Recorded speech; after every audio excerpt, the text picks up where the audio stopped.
திரும்பவும் Iran, Israel, யுஎஸ்ஏவோட conflict start ஆயிருக்கு. அதனால கல்ஃப் கண்ட்ரீஸா டார்கெட் பண்ணி ஈரான் டீம் வந்து அட்டாக் பண்றாங்க. ஏன்னா யுஎஸ்ஏவோட மிலிட்டரி பேஸ் வந்து கல்ஃப் கண்ட்ரீஸ்ல நிறைய இருக்கு. அதனால அதை அட்டாக் பண்றாங்க. அதனால யுஏஇலையும் அதே மாதிரி அட்டாக் பண்ணியிருக்காங்க. ஃபர்ஸ்ட் வந்து நேற்று ஆஃப்டர்நூன் அபுதாபியில் அட்டாக் பண்ணாங்க. அதை இன்டரப்டும் பண்ணிட்டாங்க யுஏஇல இருந்து. அப்பதான் ஒருத்தர் இறந்துட்டாங்க. திரும்ப ஈவினிங் வந்து ஜபலாலியில் அட்டாக் பண்ணியிருக்காங்க. அதுவும் எதுவும் பெருசா எதுவும் அடிபடல, இன்டரப்ட் பண்ணிட்டாங்க. திரும்ப நேற்று நைட்டு வந்து துபாய் ஏர்போர்ட்ல அட்டாக் பண்ணியிருக்காங்கன்னு சொல்றாங்க.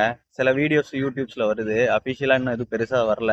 அதனால யுஏஇல இருந்து இந்தியா போற ஃபிளைட், யுஏஇல இருந்து எங்க போற ஃபிளைட் எல்லாம் ஃபுல் ஏர் ஸ்பேஸுமே க்ளோஸ் பண்ணி வச்சிருக்காங்க. நேற்று மதியத்துல இருந்து எல்லா ஃபிளைட்டும் கேன்சல் ஆகுது. எமர்ஜென்சியா போறவங்களும் மிஸ்டேக் ஆயிருச்சு. இப்போ லீவுக்கு வெக்கேஷன் போறவங்களுக்கும் கொஞ்சம் கஷ்டமாயிருச்சு. அதுதான் ரொம்ப ஒர்ஸ்ட்டு. எல்லாருமே அவங்க ஃப்ளைட் டிக்கெட் போட்டிருந்தீங்கன்னா எல்லாருமே உங்கள் ட்ராவல்ஸ்லையோ இல்லை உங்கள் ஆப்லேயோ இல்லை உங்கள் மெயிலையோ செக் பண்ணி பாருங்கள். எல்லாம் மெயில் கேன்சலேஷன் மெயில் வந்திருக்கும். ரீஃபண்டும் மேபி ஆகும். ஏன்னா நம்ம சைட்லேருந்து எந்த பிரச்சனையும் இல்லை. எல்லாருமே செக் பண்ணி பாருங்கள். இதனால யூஏஇ கவர்மெண்ட்லேருந்து அஃபிஷியலாக வந்து நியூஸ் விட்டுருக்காங்க. அன்னெசரியாக யாரும் வெளில வராதீங்க, ஃபுல் கண்ட்ரோலில் தான் இருக்குது. இருந்தாலும் கவர்மெண்ட் வந்து அஃபிஷியலாக அனௌன்ஸ் பண்ணதுக்கப்புறம் நார்மல் லைஃப் வெளில வாங்க, எல்லாருமே எல்லாம் சேஃபஸ்ட் பிளேஸில் இருங்கன்னு ஒரு மெசேஜ் வந்திருக்கு. அதுவும் ஒரு நல்ல விஷயம்தான். அதனால யுஏஇல இருக்க எல்லாருமே சேஃபாக இருங்க. Every one be safe.